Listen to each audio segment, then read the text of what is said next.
Para el caso del tema 11, que habla sobre hechos ilícitos y responsabilidad civil objetiva, María es propietaria de un establecimiento de juegos mecánicos en una feria local. Uno de los juegos, llamado el Huracán, es una atracción de gran velocidad y altura. La noche del 15 de marzo del 2024, durante su funcionamiento, una de las barras de seguridad de su asiento falló, lo cual provocó que un usuario, Daniel, saliera proyectado del juego y sufriera múltiples fracturas. La investigación reveló que el accidente se debió a la falta de mantenimiento preventivo del juego, pues los registros mostraban que el último servicio técnico que se realizó fue hace más de un año, a pesar de que la normativa local existe revisiones mensuales. Daniel y su familia demandaron a María por los daños sufridos, argumentando que existía una responsabilidad civil objetiva derivada del riesgo inherente a la operación de juegos mecánicos. En el análisis jurídico, en responsabilidad civil objetiva, en el artículo 1913 del Código Civil Federal de México establece que cuando una persona hace uso de mecanismos, instrumentos o sustancias peligrosas por sí mismas, por la velocidad que desarrollan, por su naturaleza explosiva o inflamable o cualquier otra causa semejante, está obligada a responder del daño que cause, aunque no obre ilícitamente, salvo que demuestre que el daño se produjo por culpa o negligencia inexcusable de la víctima. En este caso, la operación de un juego mecánico de alta velocidad constituye una actividad peligrosa, lo que implica que María es responsable de los daños causados sin que Daniel deba probar que hubo culpa o negligencia. En omisión en el mantenimiento, hecho ilícito y culpa en vigilando, en el artículo 1910 del Código Civil Federal dispone que el que, obrando ilícitamente o contra buenas costumbres, cause daño a otro, esté obligado a repararla, a menos que demuestre que el daño se produjo por causa inexcusable de la víctima. Aquí María incurrió en una omisión al no dar mantenimiento adecuado al juego, lo que derivó en el accidente. Aun si no hubiera existido dolo, la falta de revisión técnica es una forma de negligencia que la hace responsable del daño.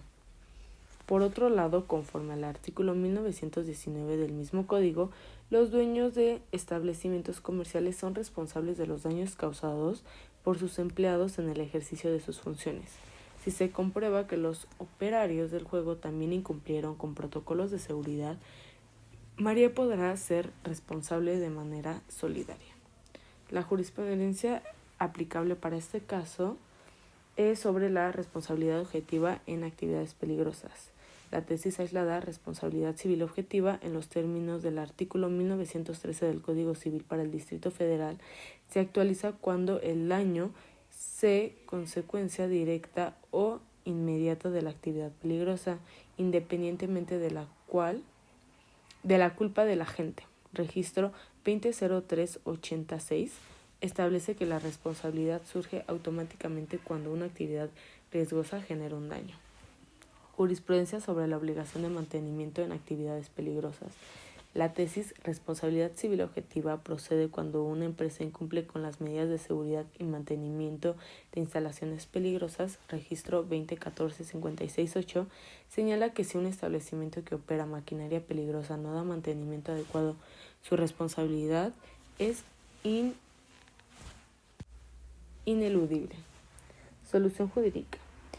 Indemnización por daño moral y material. Daniel puede demandar a María por los gastos médicos, rehabilitación y lucro cesante, ingresos que dejó de percibir por su lesión.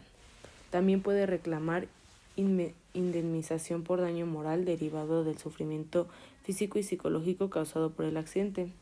Sanción administrativa. La autoridad municipal puede imponer multas o incluso clausurar el establecimiento por incumplimiento de normas de seguridad. Reparación de daños según la Ley Federal del Trabajo. Si Daniel quedara con una incapacidad parcial o total, la indemnización se calcularía con base en la unidad de medida y actualización y lo establecido en la Ley Federal del Trabajo. Acción de repetición. María podrá ejercer una acción de repetición contra el técnico encargado del mantenimiento si logra probar que hubo incumplimiento contractual de su parte. En conclusión, María es responsable civilmente por el accidente bajo el principio de riesgo creado y por omisión en las medidas de seguridad. En este caso se le puede condenar a pagar indemnización a Daniel por los daños sufridos sin necesidad de que éste pruebe negligencia, ya que la responsabilidad objetiva aplica únicamente en actividades peligrosas. Además, la falta de mantenimiento refuerza su responsabilidad bajo el concepto de hecho ilícito.